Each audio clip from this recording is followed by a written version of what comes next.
दोस्तों स्वागत है आप सबका एक बार फिर हमारे YouTube चैनल ई टीचर में। दोस्तों बात करेंगे इस वीडियो में शैक्षिक समाचार और शैक्षिक अपडेट्स की। चलिए शुरू करते हैं। वीडियो शुरू करने से पहले चैनल पर पहली बार है तो चैनल को लाइक कीजिए, सब्सक्राइब कीजिए। आगे भी एजुकेशन के अपडेट्स मिलते रहेंगे। तो बड़ी अपडेट्स आ रही है शिक्षा विभाग से।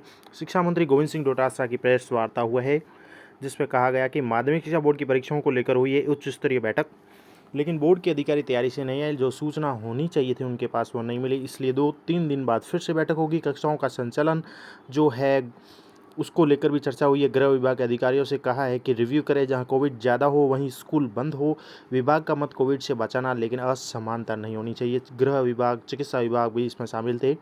सीएम स्तर पर इसका होगा फैसला। 8वीं के बच्चों तक प्रमोट करने पर भी चर्चा हुई है, तो 8वीं बच्चों को प्रमोट किया जा सकता है।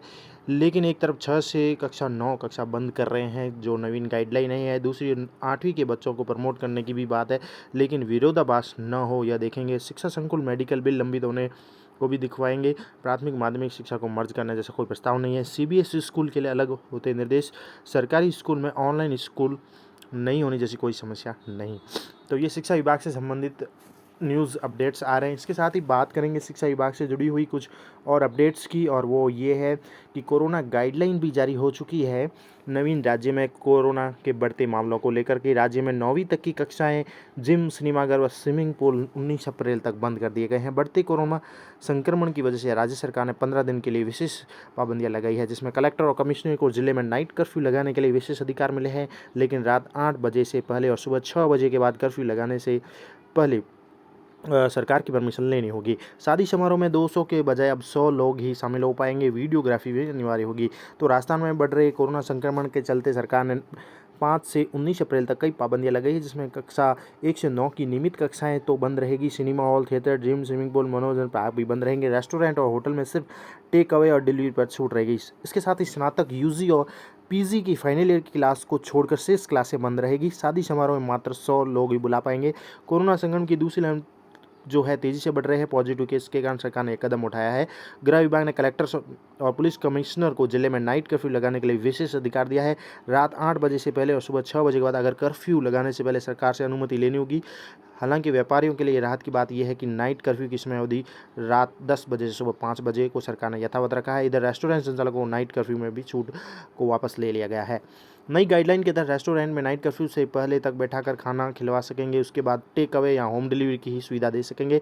आगामी दिनों में जो शादी समारोह है उस पर भी एक बार फिर कोरोना का ग्रहण लग गया है। सरकार ने समारोह में मेहमानों की अधिकतम सीमा 100 निर्धारित कर दी है। इससे पहले शादी समारोह में मेहमानों की सीमा 200 तक बढ़ाई गई थी।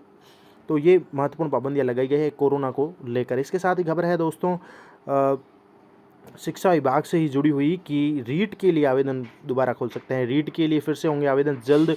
इसके लिए पोर्टल भी खोल सकता है। राजस्थान में शिक्षक भर्ती रीट के लिए आवेदन के लिए पोर्टल दोबारा खोलेगा। ईडब्ल्यूएस श्रेणी के अभ्यर्थियों को आयु सीमा में छूट देने के मुख्यमंत्री की घोषणा के बाद राजस्थान बोर्ड ने आवेदन लेने की तैयारी शुरू कर दी है। सूत्रों की माने तो रीट के लिए आवेदन पोर्टल 1 सप्ताह तक खोला जा सकता है। रीट में पहले ही 16 लाख अभ्यर्थी आवेदन कर चुके हैं। ईडब्ल्यूएस श्रेणी के अभ्यर्थियों को आवेदन का मौका मिलने से अब इस भर्ती में अभ्यर्थियों की संख्या का आंकड़ा 17 लाख को पार करने की संभावना है। पहले रीट परीक्षा 25 अप्रैल को प्रस्तावित थी, लेकिन ईडब्ल्यूएस अभ्यर्थियों को मौका मिलने की वजह से माध्यमिक शिक्षा बोर्ड ने 20 जून को परीक्षा कराने का ऐलान किया है। मुख्यमंत्री ने पिछले दिनों विधानसभा में ईडब्ल्यूएस श्रेणी के अभ्यर्थियों को भी अन्य श्रेणी के आरक्षण की तरफ फीस आयु सीमा में छूट देने की घोषणा की थी। इससे ईडब्ल्यूएस के 40 आयु सीमा को पार कर चुके जो अभ्यर्थी हैं उनको भी राहत मिलेगी। अप्रैल महीने में होने वाली रीट के स्थगित होने के बाद पहले आगामी तिथि के लिए मई महीना तय हुआ था, लेकिन इस महीने में बोर्ड व विश्वविद्यालय परीक्षा होने की वजह से सेंटर मिलना चुनौती थी। ऐसे में बोर्ड ने आखिरकार जून की परीक्षा तिथि पर अंतिम मोहर लगाई है। ईडब्ल्यूएस श्रेणी के अभ्यर्थी को आवेदन का एक और मौका मिलने की वजह से प्रदेश में पटवार भर्ती भी मई महीने से पहले होने की संभावना नजर नहीं आ रही है,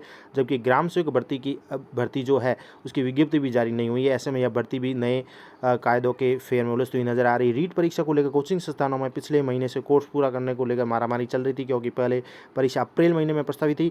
ऐसे में ज़्यादातर कोचिंग संस्थानों ने होली के दिन छुट्टी की घोषणा भी कर दी है। अब परीक्षा तिथि आगे बढ़ने के बाद कोचिंग संस्थानों की ओर से भी अभ्यर्थियों के नए बैच के साथ टेस्ट सीरीज के अभ्यर्थियों को भी बुलाया जा रहा है।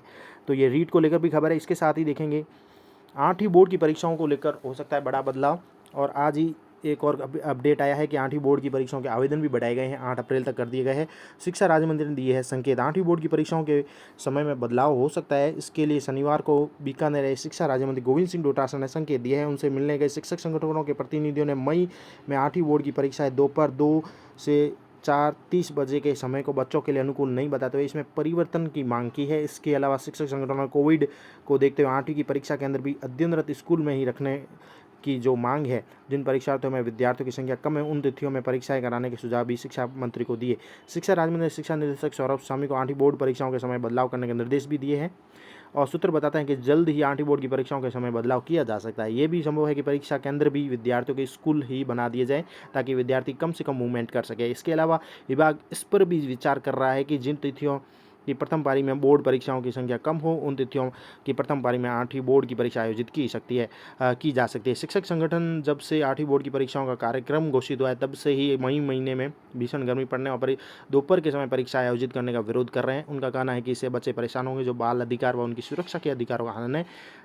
शिक्षा राज्य मंत्री ने भी शिक्षक संगठनों की इस मांग पर विचार और शीघ्र निर्णय करने का आश्वासन दिया है। एक और आपको बता दूं 8वीं बोर्ड की आवेदन बढ़ाए गए हैं। वहीं दूसरी ओर खबर आ रही है कि कोरोना के बढ़ते मामले को लेकर 8वीं बोर्ड तक के विद्यार्थियों को भी प्रमोट किया जा सकता है। आगे निर्णय सरकार भी करेगी। तो ये तमाम तरह की शिक्षा जगत से जुड़ी हुई खबरें थी इस वीडियो में। आशा करता हूँ जानकारी अच्छी लगी होगी। अच्छी लगे तो एक लाइक करें और भी कोई आपकी जानकारी तो हमें कमेंट करें। Thank you for watching our channel E teacher.